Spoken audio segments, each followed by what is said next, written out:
Saint Luc raconte qu'après avoir reçu la visite de l'ange Gabriel, Marie, la mère de Jésus, rendit visite à sa cousine, Sainte Élisabeth, et fut accueillie avec beaucoup de joie et d'amour.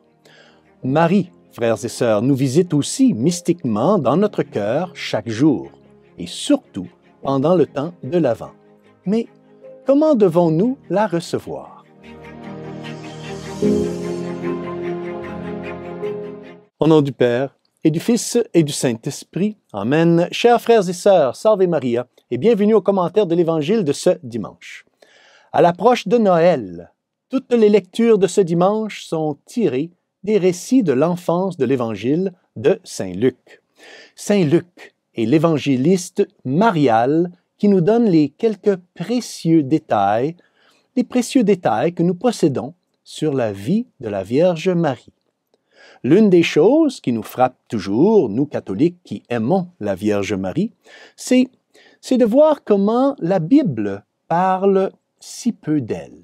Nous posons cette question, à vrai dire, parce que nous ne comprenons pas grand-chose à l'Écriture sainte. Je dis cela, oui, parce que, en fait, au Moyen Âge, Saint Bonaventure avait déjà soulevé cette question dans l'un de ses sermons, et il avait répondu qu'il s'agissait d'une question insensée. Eh oui, d'une question insensée, parce qu'il dit, Saint Bonaventure, que la Vierge Marie, elle est présente dans toutes les parties de l'Écriture sainte. Certains pères de l'Église ont été encore plus audacieux que Saint Bonaventure. Ils ont dit que toute l'Écriture sainte a été écrite pour Marie. Qu'est-ce que cela veut dire? La Bible est un livre saint, un livre unique. Elle ne se lit pas comme un manuel. En fait, la Bible est le message d'amour que Dieu nous adresse à tous. Comme une lettre à un être cher qui contient des significations cachées que seul celui qui la reçoit comprend. De même, seule l'Église catholique, véritable épouse bien-aimée du Christ, peut comprendre et bien interpréter l'Écriture sainte. La liturgie de l'Église reprend constamment des passages de l'Écriture sainte et les applique à Jésus, bien sûr, à Marie aussi, à l'Église et même au ciel. Les pères et les docteurs de l'Église nous ont également donné de magnifiques commentaires sur l'Écriture sainte. Ceux-ci, ces commentaires, lorsqu'elles sont lues, comme l'Église l'a toujours fait, nous donnent la clé pour bien comprendre l'Écriture sainte. Avant que le monde ne soit créé, Dieu avait un plan d'amour par lequel il voulait communiquer à l'humanité une participation à sa propre joie et aussi à sa propre vie. Ce plan divin devait se réaliser d'une manière unique. Dieu, le Fils, la deuxième personne de la Sainte Trinité, ferait partie de la création, en assumant notre nature humaine, et nous donnerait ainsi la possibilité d'être élevé à sa propre vie divine par la grâce. Et oui, au ciel, la grâce se perfectionne dans la gloire, et nous contemplerons ensuite Dieu lui-même face à face pour toute l'éternité et partageront la joie de la Sainte Trinité. C'est là, dit saint Paul, le grand mystère qui est caché depuis des siècles et des siècles. Mais ce mystère, ce secret, Dieu nous l'a maintenant révélé. Il l'a révélé en prononçant une parole. Cette parole, frères et sœurs, n'est pas un écrit, mais une personne vivante, le Christ Jésus, le Verbe du Père, qui s'est fait chair et est venu et habité parmi nous. Saint Paul nous dit quelque chose de plus sur cette révélation. Saint Paul va et dit, « Lorsque les temps furent accomplis, Dieu nous envoya son Fils, né d'une femme. » Le projet de tous les temps d'unir le ciel et la terre par la transformation de Dieu en homme allait se réaliser de la manière la plus parfaite. Et pour cela, Dieu avait choisi un instrument incomparable, une femme qui serait la mère de Dieu. Ici, comme l'a écrit le pape Pie IX, Dieu a voulu l'incarnation. L'incarnation du Christ et de la mère de Dieu dans un seul et même décret, un seul et même plan divin. Les deux sont donc inséparables dans le plan divin de Dieu pour le salut du monde. C'est pourquoi toute l'Écriture sainte nous parle de Jésus et de Marie. En effet, le même Dieu qui nous a donné les livres de la Bible est aussi l'auteur de notre histoire. Ainsi, les événements décrits dans la Bible, les figures et les symboles, les prophéties, tous concernent Jésus et Marie. C'est la seule façon de comprendre l'Écriture sainte. Par exemple, nous comprenons pourquoi l'agneau pascal a été sacrifié, pourquoi Isaac a porté du bois pour y être sacrifié, pourquoi Moïse a soulevé le serpent dans le désert.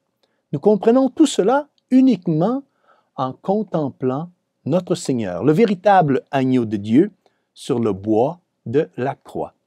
C'est le sens spirituel de l'Écriture sainte, qui est aussi important, sinon pas plus important, que le sens littéral. L'arche d'alliance, la toison de Gédéon, le temple de Salomon, l'échelle de Jacob, les saintes femmes comme Esther, Judith, Abigail, Rebecca, les passages de la littérature de sagesse nous parlent tous de la Vierge Marie d'une manière prophétique. L'une des préfigurations les plus éloquentes de Marie est certainement l'arche d'alliance. L'arche était un coffre en bois, plaqué d'or, qui contenait les tables de la loi sur lesquelles Dieu avait inscrit les 10 commandements. Il y avait aussi dans ce coffre la verge sacerdotale d'Aaron et aussi la manne, ce pain, avec laquelle Dieu avait nourri les Israélites lors de leur exode de l'Égypte. L'arche, donc, était le plus grand signe de la présence de Dieu dans l'Ancien Testament. Les Israélites la portaient partout avec eux. Lorsque l'arche fut transportée à Jérusalem, le roi David, dans son enthousiasme, s'exclama: « Comment l'arche du Seigneur pourrait-elle entrer chez moi ?» dit-il. Dans l'Évangile d'aujourd'hui, qui nous est présenté par saint Luc, chapitre 1, versets 39 à 45, nous lisons que la Vierge Marie est allée rendre visite à sa cousine Sainte Élisabeth, qui attendait un enfant. Sainte Élisabeth, remplie de l'Esprit Saint, s'est exclamée: « D'où m'est-il donné que la mère de mon Seigneur vienne jusqu'à moi? » C'est la véritable arche du Seigneur, l'arche de la nouvelle alliance, Marie très sainte. C'est elle l'arche qui rend visite à Sainte Élisabeth. Et Sainte Élisabeth le sait bien. La nouvelle arche d'alliance, donc la Vierge Marie, contenait non pas la parole de Dieu inscrite sur des tablettes, mais la parole de Dieu fait chair. C'est en elle qu'habite notre Rédempteur, qui a scellé avec nous la nouvelle alliance éternelle. Et la manne, ce pain, qui se trouvait dans l'arche d'alliance, était un symbole du pain des anges, de l'Eucharistie, que Marie portait dans son sein. Et la verge d'Aaron représentait son autorité sacerdotale, et Marie portait notre véritable grand prêtre, Jésus-Christ, en elle. La joie surnaturelle d'Élisabeth est telle qu'elle va et elle s'exclame: « Tu es bénie entre toutes les femmes, et le fruit de tes entrailles est béni. » En effet, Marie répondra que toutes les générations l'appelleront bienheureuse, car elle a été choisie pour réaliser le plan de Dieu pour le salut du monde. Même l'enfant dans le sein d'Élisabeth, Saint Jean-Baptiste, a tressailli de joie. Les pères de l'Église ont toujours pensé et commenté qu'à ce moment-là, Jean-Baptiste a été purifié du péché originel. C'est le premier miracle de grâce que Jésus a accompli à travers Marie, à partir de son sein virginal. Enfin, Élisabeth dit à Marie, « Heureuse celle qui a cru à l'accomplissement des paroles qui lui furent dites de la part du Seigneur. » C'est la foi de Marie qui nous a apporté le salut. Lorsque l'archange Gabriel lui a annoncé que le Fils de Dieu s'incarnerait en elle, elle a dit « Oui, qu'il me soit fait selon ta parole. » À ce moment-là, elle a consenti au nom de toute l'humanité au plan de Dieu pour notre rédemption, pour notre salut. Comme l'a écrit saint Irénée dès le IIe siècle, saint Irénée a écrit « Le nœud dû à la désobéissance d'Ève s'est dénoué par l'obéissance de Marie. Ce que la Vierge Ève avait noué par son incrédulité, la Vierge Marie l'a dénoué par sa foi. » Et saint Jérôme écrira que c'est ainsi que l'humanité a reçu per Evam moris vita per Mariam. Ce qui veut dire la mort par Ève, la vie par Marie. C'est donc, frères et sœurs, à Marie que nous devons notre salut. En ce temps de l'Avent, Marie nous visite dans nos cœurs avec Jésus dans ses bras, mystiquement bien sûr, mais bien réellement. Mais nos cœurs sont-ils prêts à les recevoir? Comment pouvons-nous nous préparer? Il n'y a qu'une seule façon, frères et sœurs, de se préparer à une telle visite d'amour. On se prépare avec amour. Demandons à la Vierge Marie de remplir nos cœurs d'amour pour elle et pour son divin Fils Jésus, et de nous sanctifier par sa parole, comme elle l'a fait avec saint Jean-Baptiste. Demandons-lui aussi de nous visiter vraiment dans nos cœurs et de nous guider toujours sur le chemin du ciel. Et que Dieu Tout-Puissant vous bénisse au nom du Père et du Fils et du Saint-Esprit. Amen. Salve Maria et joyeux et saint Noël à vous tous.